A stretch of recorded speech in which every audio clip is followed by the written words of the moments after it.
En los casos de estudiantes universitarios con discapacidad, comúnmente estos ya tienen definidos cuáles son los sistemas de procesamiento de información que van a utilizar o que han venido utilizando durante su formación. Claro, ahí insisto, esto no es un recetario, esto no es determinante, hay casos de personas que adquieren la discapacidad ya o llegando a la universidad o durante su adolescencia y su adquisición o su procesamiento de información es distinto, pero también los recursos con los que accede él son distintos. Los recursos más frecuentes son, principal, el que debemos fomentar, es la transcripción de materiales en sistema Braille, la grabación de los textos en formatos de audio, eso es importantísimo, o digitalizados, este tema de la tecnología nos favorece muchísimo más, y la impresión en caracteres ampliados para personas con discapacidad visual, o la combinación de estos. El Braille es un sistema basado en patrones de puntos. Es un sistema de lectoescritura, no es una lengua distinta. No, es un sistema de lectura-escritura que es exactamente igual a su equivalente, pero en caracteres visuales. Se puede representar todas las letras, los números, la música, incluso tiene signografía para la poesía. Es importante porque la forma de recibir la información a través del Braille, en el caso de los niños, es indispensable para el desarrollo cognitivo, para el procesamiento de la información, para la adquisición del lenguaje, para la estructura del pensamiento. O sea, el Braille constituye, bueno, una forma de recepción de información importantísimo para el niño con discapacidad, porque bueno, no ha tenido otra forma de acceso a la lectura y la escritura, en el caso de que sean ceguera total desde niños.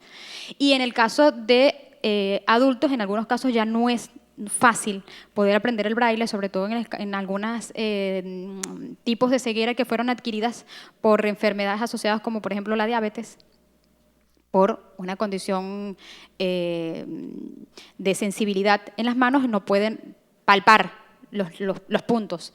Pero, de lo contrario, un número importante de personas con discapacidad visual sí puede y debe leer en Braille. Hay todo un debate, aquí el énfasis entre la sustitución del Braille por la tecnología, cosa que es absolutamente falsa. El Braille no es sustituido por la tecnología no sustituye el Braille, son complementos para el acceso a la información. Otro de los recursos es la tiflotecnología. Tiflo viene del griego tiflos, que significa ciego, y tiene que ver con todas estas técnicas, recursos, conocimientos para la equiparación de oportunidades en el acceso de las tecnologías por parte de las personas con discapacidad.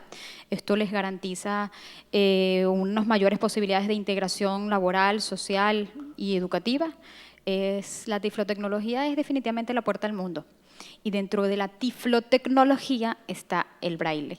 En la enseñanza de la matemática, primero, una persona con discapacidad visual no tiene ninguna dificultad para poder resolver las operaciones matemáticas, para poder hacer cálculos mentales, etc. Lo que requiere son, primero, que las explicaciones sean suficientemente descriptivas. Segundo, que se utilicen los recursos adecuados y que en el caso, por ejemplo, de los diagramas y de las tablas sean descriptivas, pero que también sean preparado el material con anterioridad para que el estudiante pueda conocer en qué consiste y cómo se hace.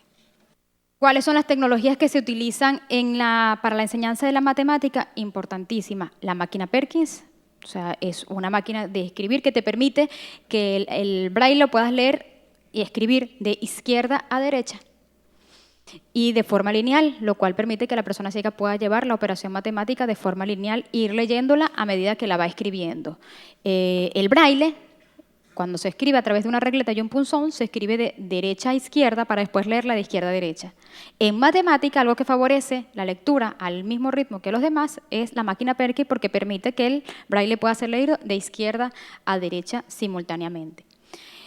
un abaco japonés, que todos los conocemos. La diferencia que tienen estos abacos en este caso es que las rueditas que tienen tienen mayor, no son tan sensibles al movimiento para que pueda ser más precisa los cálculos que se realizan.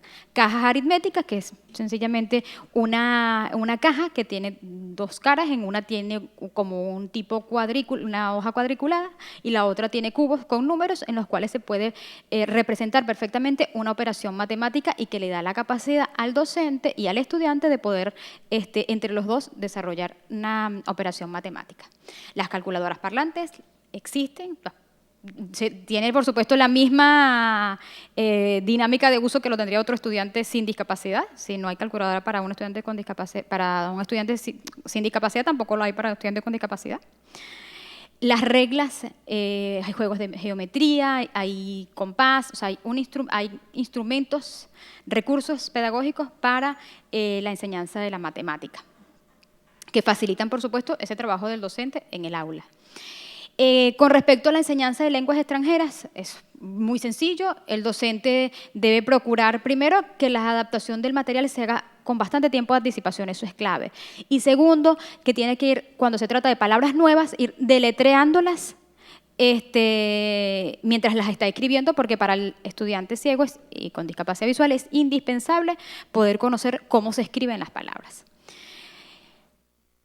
Cosas muy sencillas, recomendaciones básicas para el docente. Primero, la metodología para la enseñanza de un estudiante con discapacidad visual es la misma, tomando en consideración las diferencias que tiene en cuanto a su tipo de discapacidad visual, ceguera total o baja visión, pero es la misma metodología. El docente debe partir de las posibilidades que tiene el estudiante. Lo decía muy bien Manuel, no de lo que no puede. O sea, si el estudiante no puede ver los colores, por lo menos que sepa cómo se combinan, qué utilidad tienen, pero no le puedes exigir que te identifique un gráfico y que represente que te identifique el rojo. No lo puede hacer. Pero sí tiene que saber, si en una gráfica lo hace, que sepa con qué color está identificando determinada información.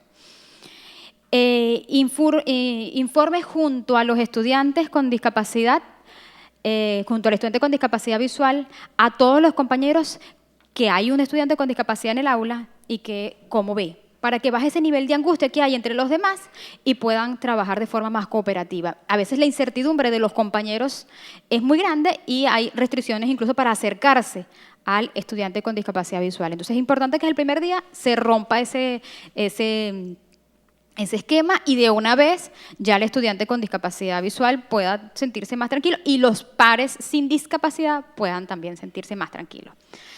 Fomente el orden o sea, al hacer esto, por supuesto, es importante que los compañeros sepan que tienen que dejar las cosas en sus sitios y que si lo van a mover tienen que avisar para que el estudiante con discapacidad visual pueda moverse de manera autónoma en el aula y en los espacios universitarios, en todos lados. Hable el estudiante tocándole, o sea, no llegue y lo aborde sin tocarle y sin anunciarse porque no sabe si se está dirigiendo a él o no. Diríjase sin tratar de que él adivine de quién se trata. Ustedes no tienen idea de cuántas veces me han tapado los ojos y me dicen, adivina quién soy. Entonces, bueno, muchas veces. O bien te tocan la mano y dicen, ¿tú sabes siempre quién soy? Yo soy la única que te toca la mano. Entonces no haga eso, de verdad es incómodo. No use un intermediario, no le preguntes al de al lado, ¿qué quiere? ¿Será que él querrá agua? ¿Será que él entendió? Dirígete de él.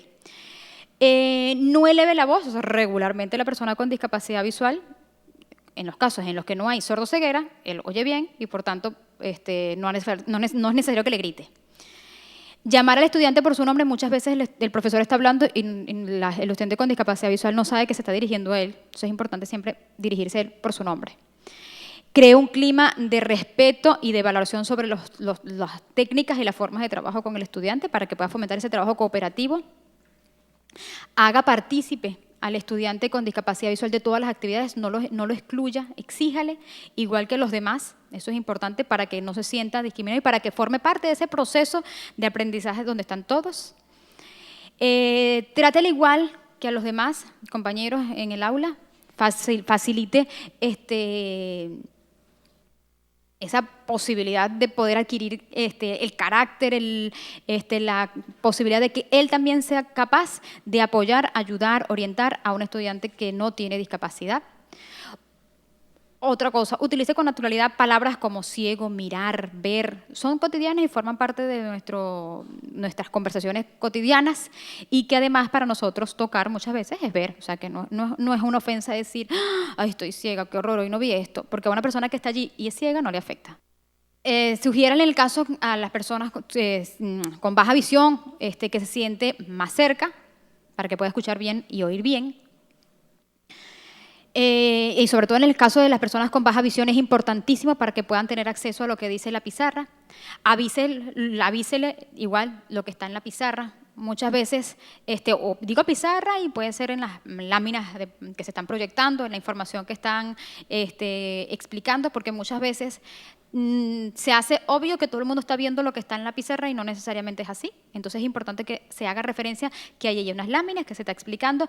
Muchas veces no es necesario especificar. Hay un dibujito con un muñequito que tiene la nariz arrugada y los ojos... si esa información no es relevante, la puede omitir y explicarla después. Pero sí es importante que la información básica, esencial, que está allí, se explique. Y eso es importantísimo en el momento de clase. Evite utilizar vocablos faltos de significado, como por ejemplo, aquí, allá, más allá. Eso no significa para en lo absoluto. En las explicaciones matemáticas eso es indispensable. 2 más 2. El de la derecha se coloca a la izquierda, posterior a la raya que indica. Eso es indispensable. Derecho, acá, allá, más para acá, más para allá, más payasito. Como decía, eso no tiene sentido para una persona ciega. Si lee algún documento, trate de leer el documento. Evitemos cosas como que voy a leer el documento. Dice Universidad del Zulia, bla, bla, bla, bla, bla, bla. Ah, quiere decir que pasaste el examen. Obviemos eso. O sea, si vamos a leer un documento, tiene que leerse sin comentarios, sin omisiones y sin resúmenes. Permita que el estudiante grabe las clases, eso es indispensable. Si el docente se siente angustiado por los comentarios que vaya a hacer, bueno, tome la grabadora y asegúrese que le grabe efectivamente todos los contenidos, pero permítale que grabe la clase. Entregue al estudiante con suficiente tiempo el material, los libros, la lista de materiales, y si estos están en caracteres visuales ampliados o en braille, es muchísimo mejor. Y, por supuesto, no va a poder entregarle los libros en braille todos, ni en caracteres visuales todos, pero sí pueden entregar el listado de los títulos a principios del semestre para que él pueda ir buscando cómo hacerlos accesibles. En las explicaciones, primero asegúrese de que las va entendiendo, haga, digamos que revisiones constantes sobre la información que se está generando.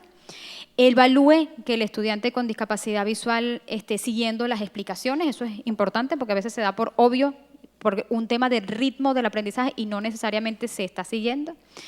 En los casos de los exámenes orales es indispensable que cuando esto sea acordado sean grabados para poder hacer revisión de exámenes al igual que los demás. O sea, es importantísimo que si se hace un examen oral quede grabado, sustentado, hay una prueba allí. En los casos en que el examen esté escrito, puede estar en braille, en el caso de que el estudiante utilice el sistema braille. Aquí en la Universidad del Zulia ustedes pueden hacerlo, los docentes, porque ustedes cuentan con el servicio en Serviluz, allí pueden imprimir en braille. Y si quieren en caracteres visuales, también lo pueden hacer. Hay algunas especificaciones para hacerlo, el tamaño de letra, el contraste, el estudiante con baja visión puede acordar con el docente y viceversa para que pueda decirle cómo se siente más cómodo con respecto al contraste de colores, al tipo de letra, la demarcación de los espacios para que pueda hacer las respuestas, etcétera. Eso es importante que se tenga en cuenta para la hora de hacer los exámenes. No disminuya el nivel de exigencia académica. Hay algunos autores que recomiendan que si hay algunos contenidos que no son indispensables, no los evalúe.